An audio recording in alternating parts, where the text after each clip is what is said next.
Good afternoon. I'm happy that you made it, Karumba. Yes. Welcome. Um, we're just waiting for you to be able to join. I think we have our participants already here. So we are excited to have you. Thank you for joining us. Good afternoon, everyone. Very happy on this Thursday, 15th February, to have you here. We can see our usual very dedicated entrepreneurs. Thank you for joining and thank you for continuously pushing.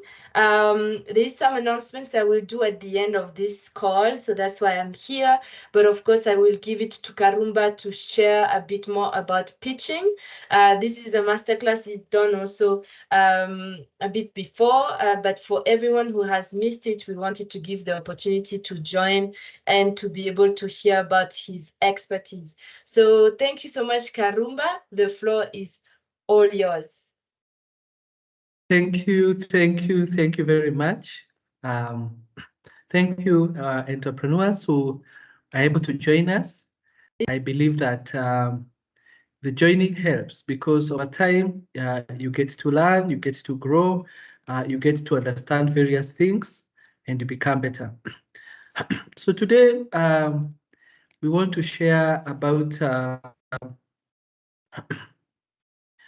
something under the topic Pitch Perfect, elevate your business presentation skills to win.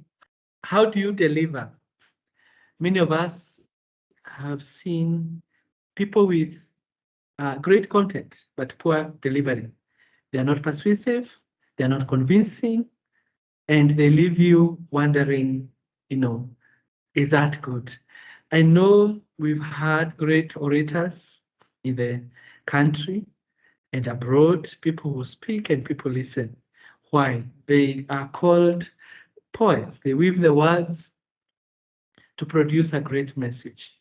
So therefore, even as entrepreneurs, we need to think about how are our presentation skills. And that's what we are studying today. I've seen very boring presentations. I've seen weak presentations, but presented in a very strong way, and people are won. This is me. I'm your presenter today. I've met some of you. I've worked for many years and done a lot of work with entrepreneurs, and they are really the people who will help solve Kenya's problems and beyond. And also, I've authored a book. So let's start from the beginning. What is pitching and what is a pitch deck?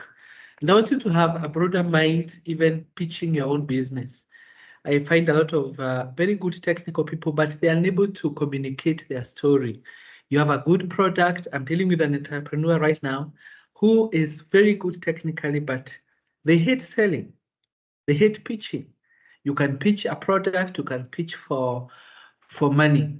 And actually, the better you pitch your product so that you can show traction, you can show sales, the better you will be in terms of raising money and raising funding and actually hiring. Today, I may not be able to compete with Safaricom in recruitment. Why? Safaricom has sold their product well, they can pay better and probably give better terms. So it's imperative you and me as entrepreneurs, we learn how to pitch. How do we sell our story? So talking about the pitch deck, it's a brief presentation that gives potential investors or clients an overview of your business plan, products, services, and growth traction. And let's transform your pitch from good to outstanding. And many of you already have a pitch. So what are the goals of a pitch deck? So don't just inform, excite. Have you ever spoken to people and by the time you finish, they are clapping for you? They are just saying, oh, wonderful, that's amazing. That's what we want you to do.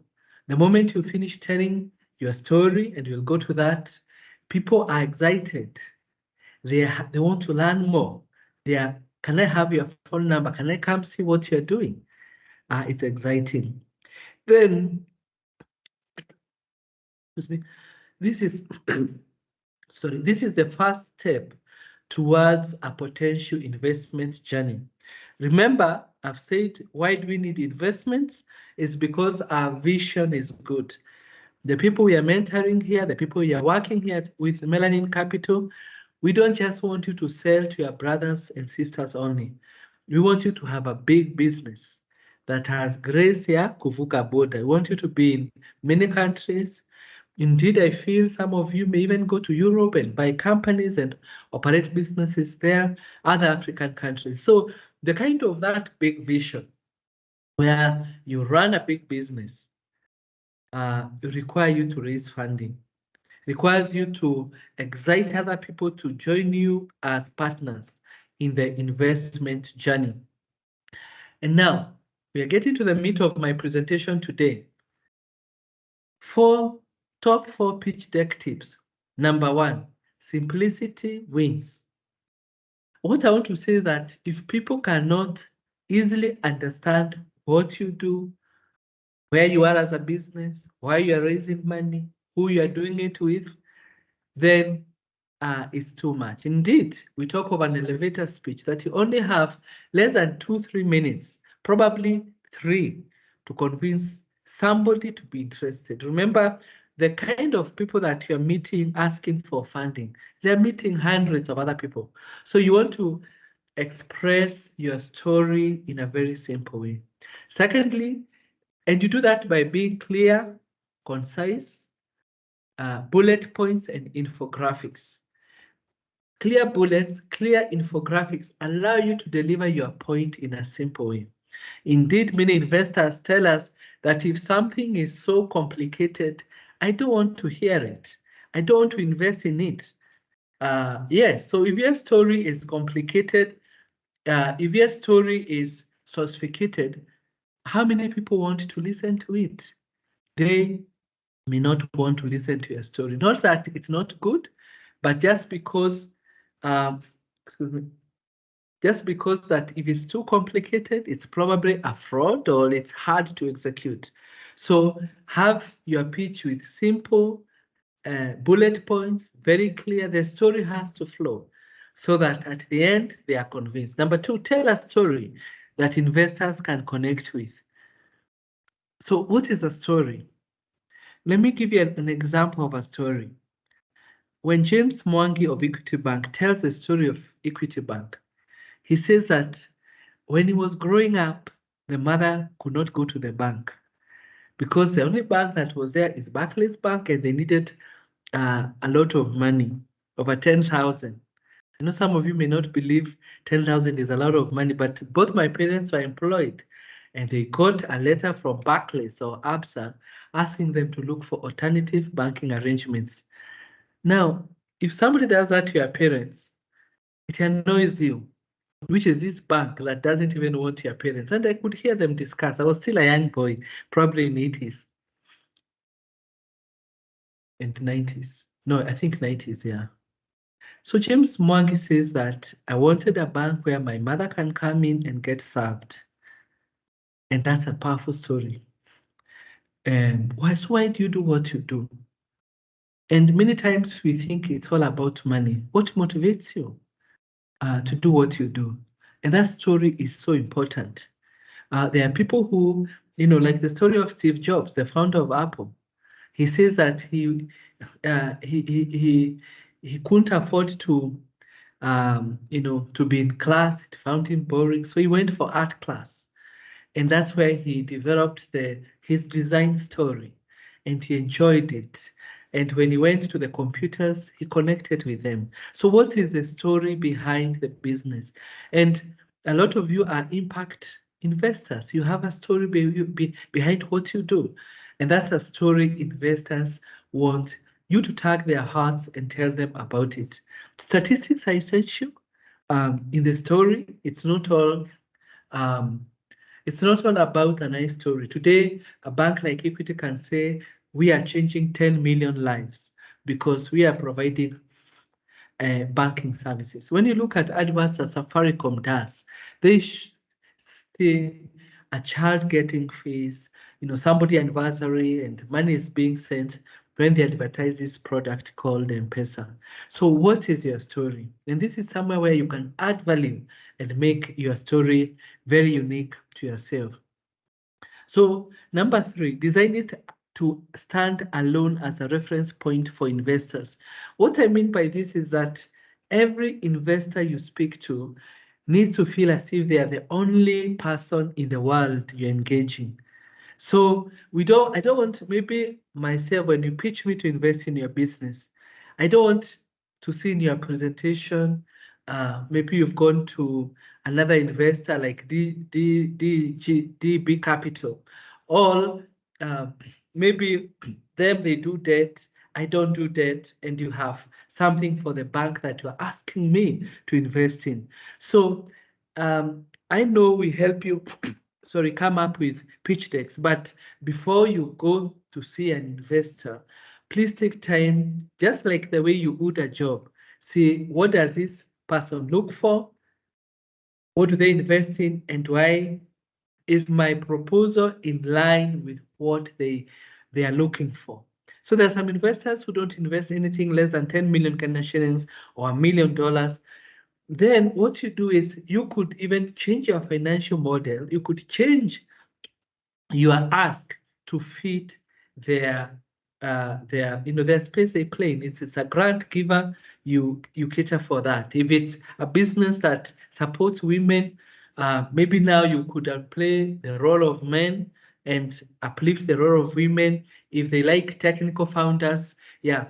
And why is that important? You're not cheating. You're just trying to highlight the most important thing that the investor is interested in, so that you're able to connect with them. And also keep it updated. Tip number 4, you may have done a proposal, a pitch deck, an investment story 6 months ago, but you recently were admitted into Melanin Capital. Say that is part of your stakeholders. You recently got a loan. You recently changed your staffing. You recently got KEBS approval. You recently had a large contract coming through. Please update that. If you killed a product, one of the products you have, let investors be sure to know, so that you are able you're able to connect. Now, at this point, I want to open it up to anybody with a question. And as I go forward to explain what are those things surrounding a pitch deck that will make you win. I don't know, does anyone have a question? This is also very interactive. Does anyone have anything to say?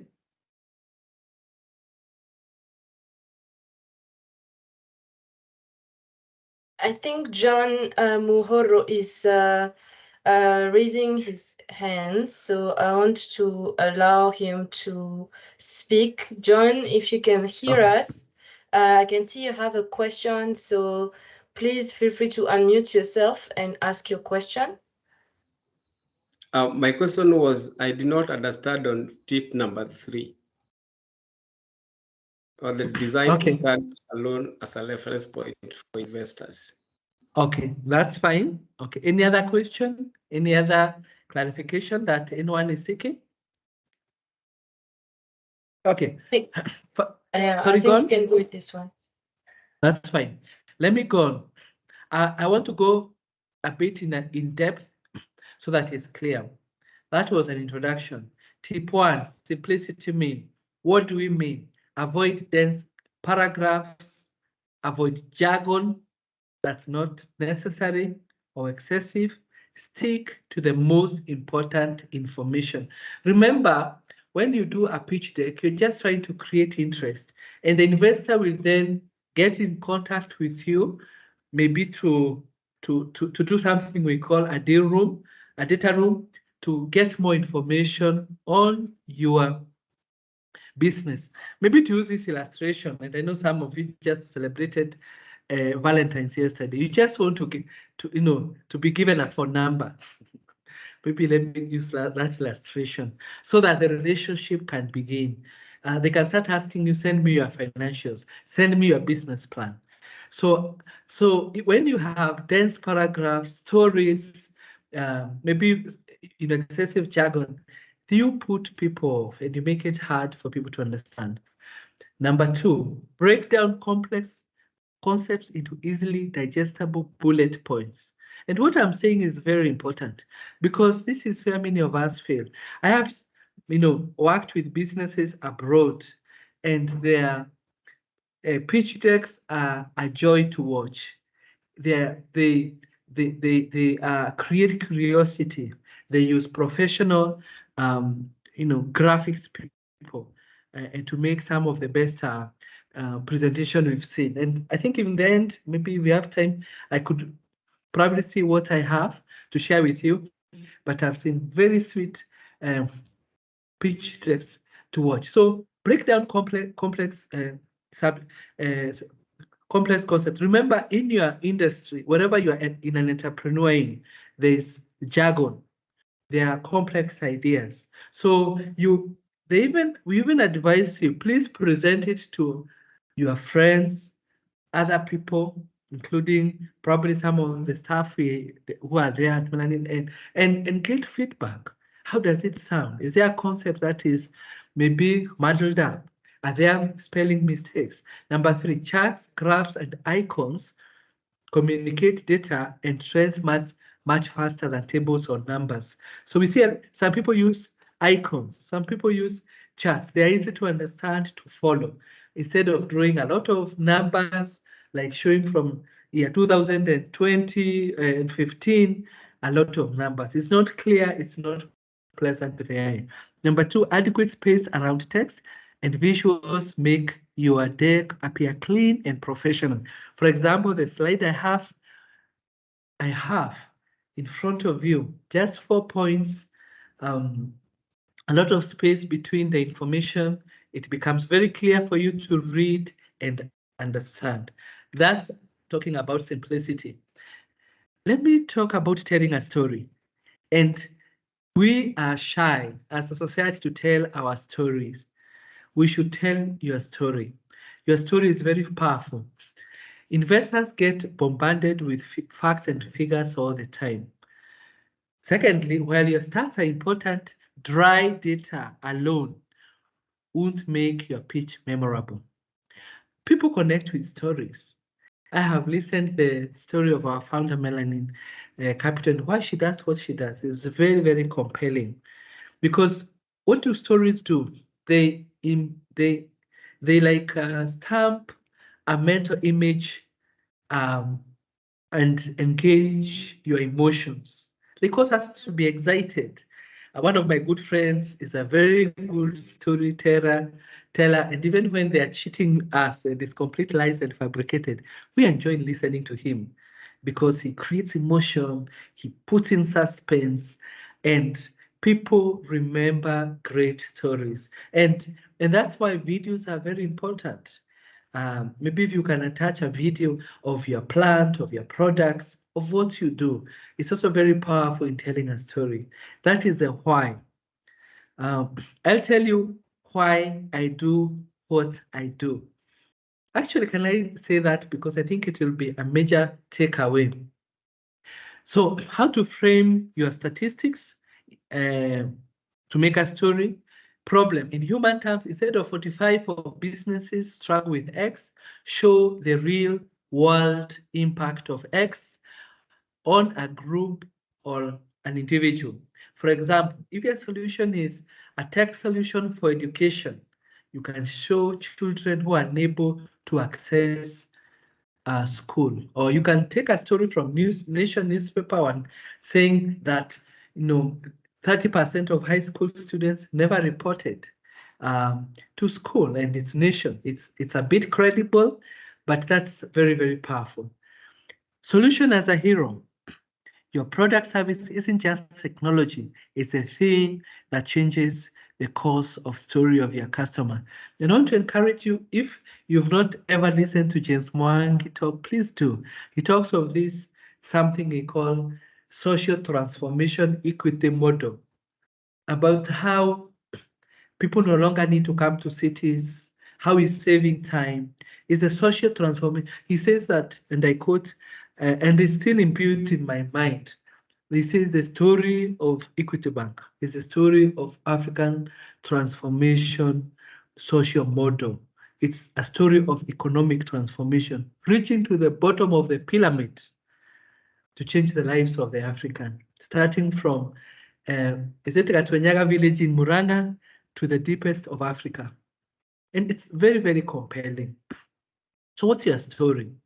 The story of, and I want to talk about the brands we like, the brands we love. Look at Safcom. They associate with green. They have the foundation. They tell about the stories they are doing. And success painted vividly. Don't just say increase productivity. Say what you did for the customer. For example, if you allow me, I will tell my story here. Why do I do what I do? In year 2000, that's when I finished university, there were no jobs in Kenya. Power was being rationed, electricity was being rationed, sugar was being rationed. So I got a chance to volunteer with a charity in London, and that's where I went to volunteer. It's a Christian charity, and they assigned me to work with older people. In England, people are older, people over 63 years, women, and men over 65 years who are retired.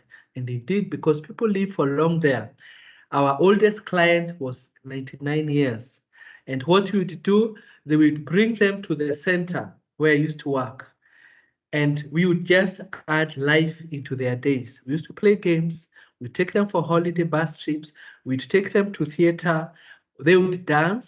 We'd make for them lunch. We'd play darts with them so that they would relive their old days with joy. That is when I discovered that when you are old and you don't have money, your life is tough because your relatives avoid you, doctors avoid you, and you cannot enjoy, though you have a lot of time. So my mission in life is that everyone will retire comfortably. Everyone will retire comfortably. And I want to thank you because you give me a chance that through the work I do, that you'll create wealth. You'll empower many people through your business as employees, as offering them an affordable service that they will save, that they will sell shares, so that the moment that they can no longer apply for jobs or be able to work, you will have savings to travel, to buy a good car, to live in good conditions. So you are part of my story that through the work I do, you will retire comfortably through saving, through creating a great business that you will either sell or that will give you passive income. And that's my story. So let's move on to stand-alone pitch deck. Potential investors might want to review your pitch deck again independently or share it with colleagues for further evaluation. So make sure that you have the most critical information in the pitch deck. A well-designed, informative, standalone pitch deck shows professionalism and attention to details. So please don't leave out important information, but I will also tell you, even if investors have signed a non-disclosure agreements, please, if you feel something is sensitive, please leave it out. Disclose your business secrets if you feel that that people can actually copy them. But the problem we have now is that people think that you share your pitch with investors, they will steal your secrets. No one will steal your secrets. Almost all ideas are not. What is important is, sorry, you execute in a wonderful manner. So even without verbal presentation, your pitch deck needs to clearly convey critical information for informed decision making. Maybe the CEO of organization, maybe you may not have a chance to present to the investment committee. You need to have a pitch deck that has all the information you ask, basic processes, basic management, so that when they say, please send me your pitch deck or business plan, these people can actually make a decision in your absence. And the decision you seek is a yes. So outline of a stand-alone pitch deck. Number one, clearly summarize what your company does and its unique value proposition.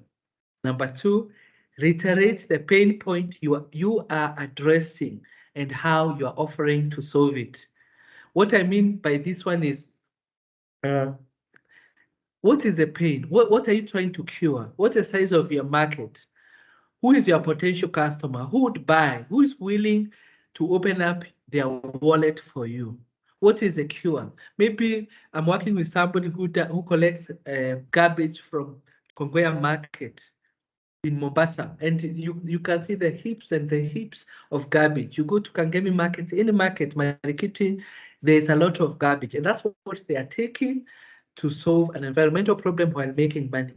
Highlight what sets you apart from competitors or existing solutions. What makes you unique? Are you cheaper? Are you faster? Are you more climate friendly? Are you more responsive to the needs of the clients? What makes you unique? So if your business is just similar to everything that exists, then how are you going to win the market? But if you are, you are cheaper, you have additional features, you serve faster, then that is your unique value proposition. And that's what will make you competitive, will allow you to price better. The other thing is provide basic financial snapshot. How much have you sold? And if you're not opened, how much do you hope to sell? So maybe you'll have 1,000 customers, each buying something worth 2,000 the first year. Your market is growing at 10%.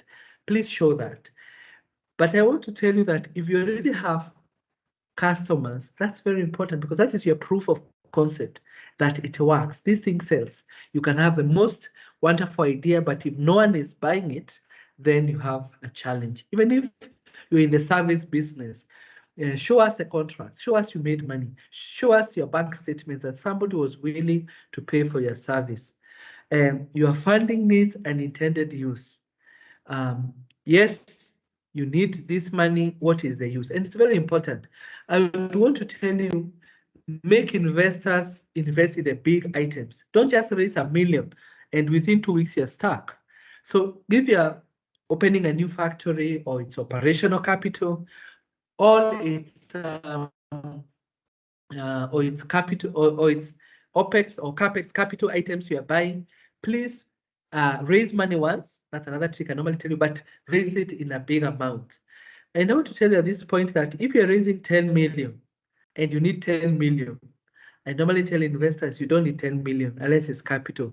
Because if it's operating capital, money for salaries, rent, and all other expenses, but the monthly expenses, the bills, if you execute your strategy well, within a year or two, your business should grow.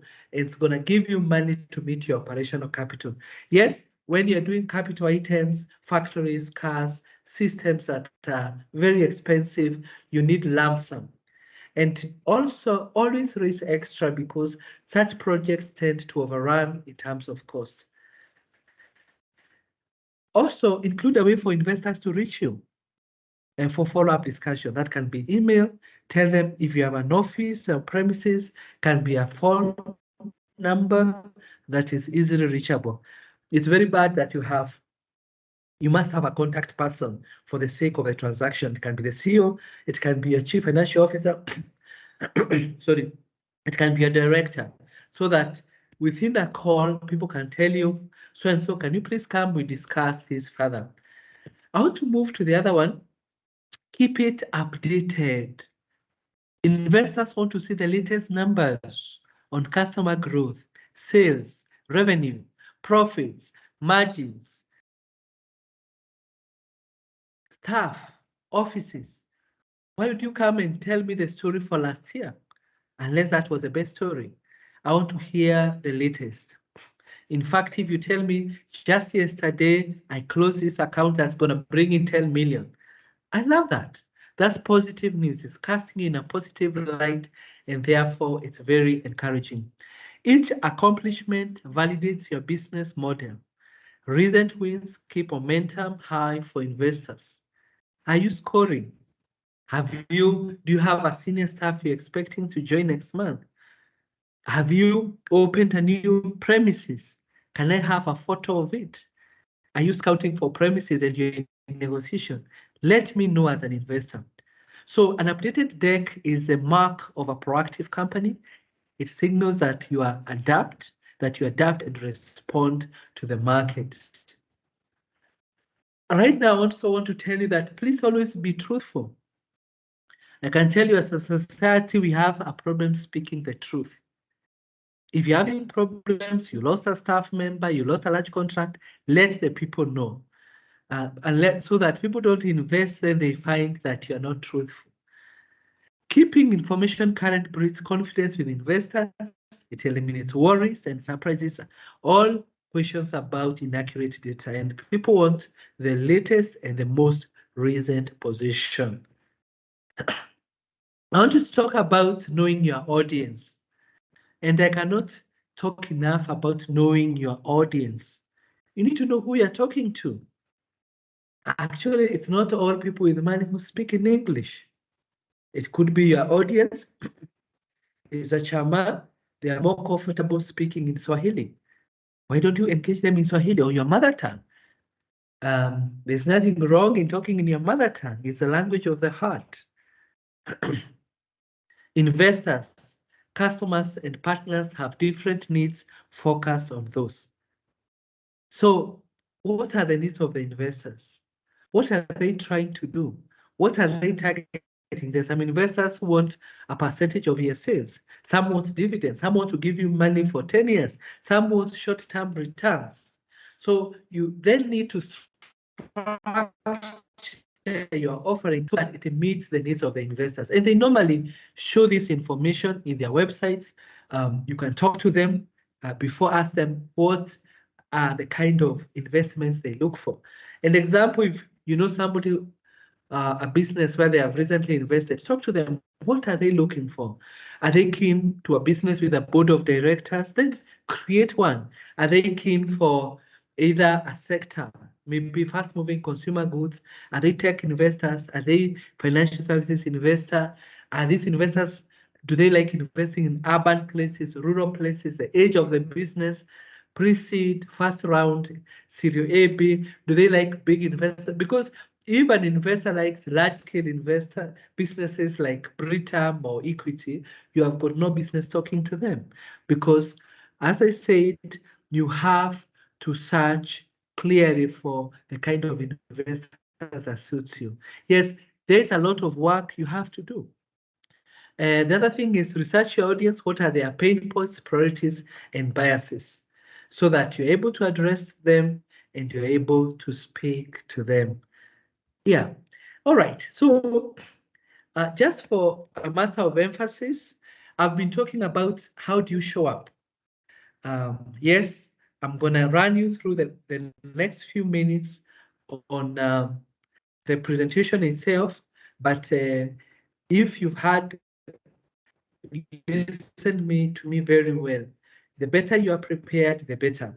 I want to run you through quickly a couple of slides because I want to leave the last few minutes for any questions you may have.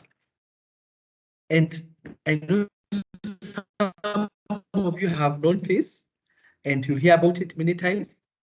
We talk about this problem slide where you define the problem you're trying to solve, make it compelling. Why should we care?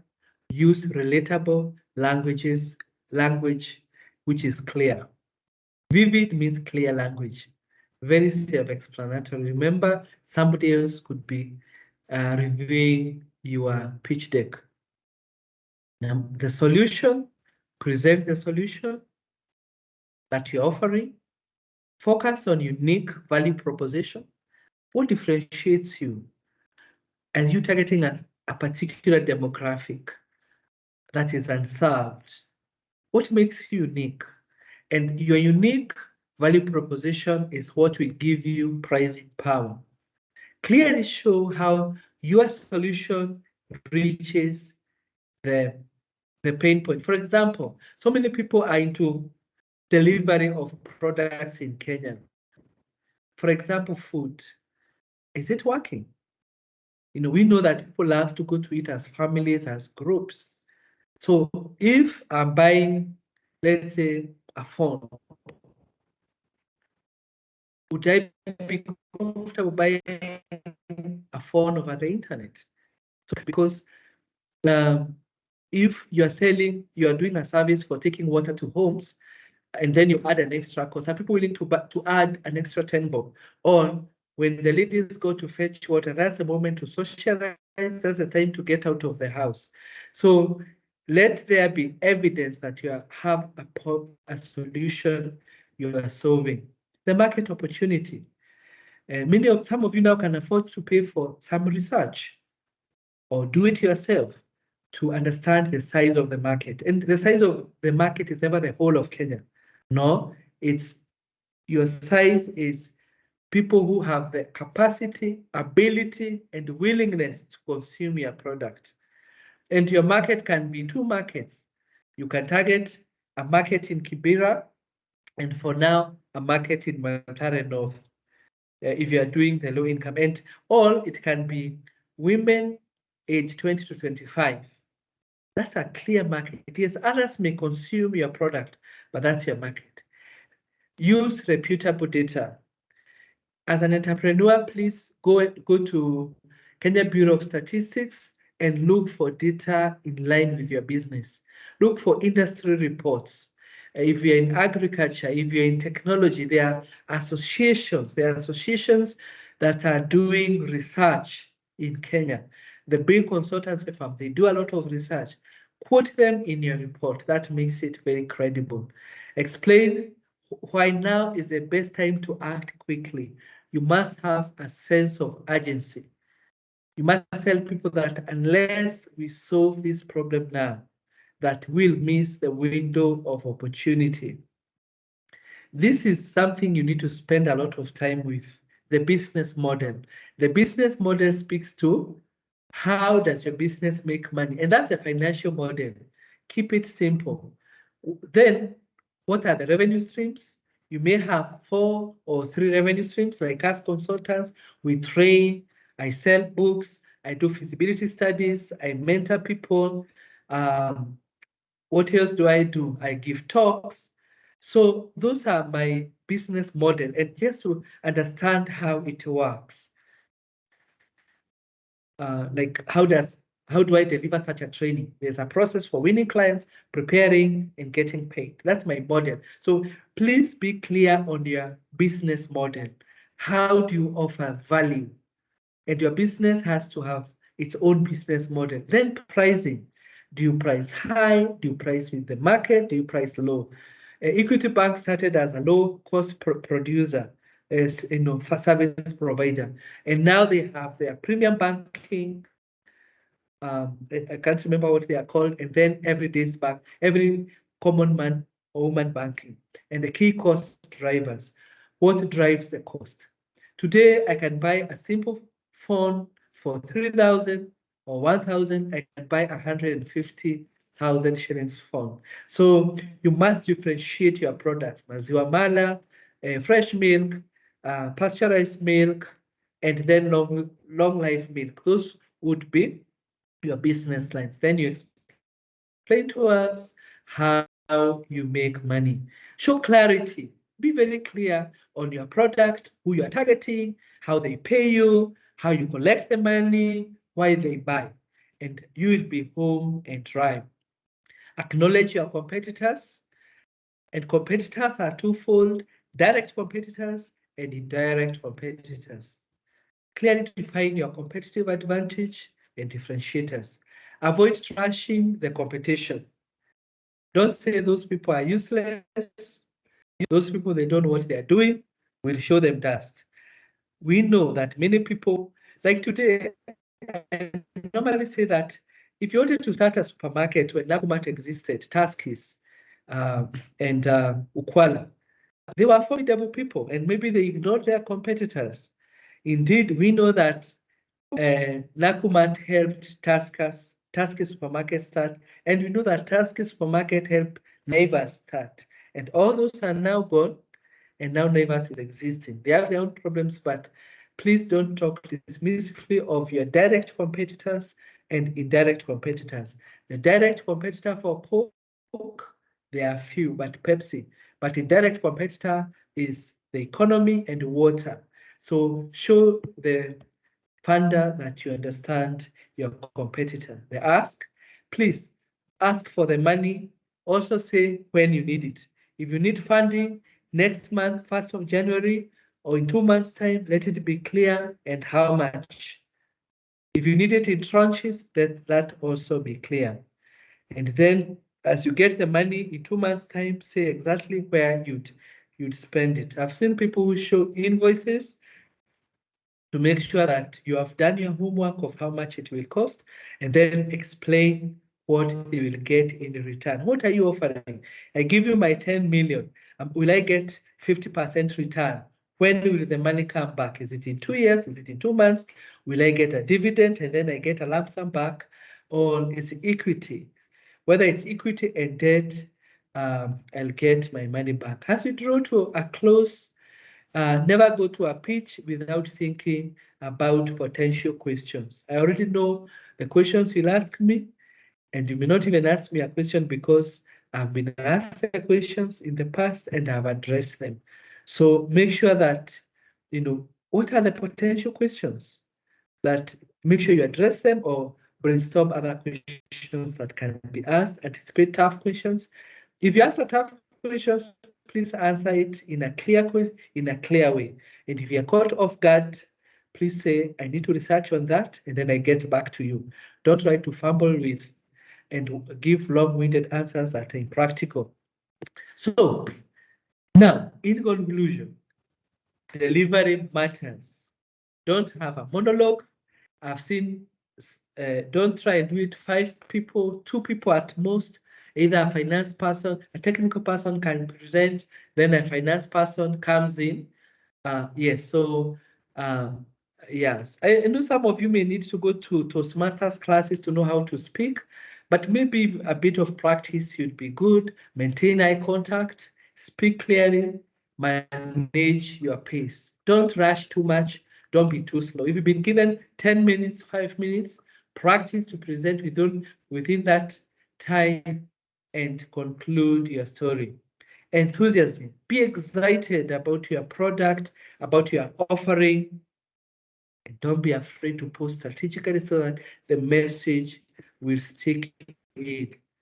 Now, body language, face your audience, good eye contact, use hard gestures meaningfully because you show confidence. Avoid fidgeting, swaying. Don't go and just be very closed off and boring. Don't use a lot of as, who's, like, as in, No, we don't know. It's you telling us. And vary your pitch for emphasis. And therefore, the goal is to be clear, to a smooth delivery. So at the end, everybody will know what you're talking about, and they will take your number and ask you, when can we do this again? When can we meet? When can we have a date for you to tell us more? And with those remarks, ladies and gentlemen, I wish that you have a killer pitch where you are comfortable, you are clear, you are winning them over. They're telling you, can we even invest today? Because you've delivered in the most excellent way. Thank you very much. That is what I wanted to share with you today. Over to you, our moderator. Thank you very much. Thank you, Karumba, for this knowledge. And I know that it's always good to have a lot of explanations of what is expected, but now we also want to see it in practice. So what we want to organize for the next 2 weeks ahead of our pitch event, and you will also receive on WhatsApp all the information about it, is that we would like to have a pitch competition and even on video. So I'm going to share now my screen to show you like the type of structure we're looking for so that we can apply everything that Karumba has been sharing with us today. So let me share my screen very quickly.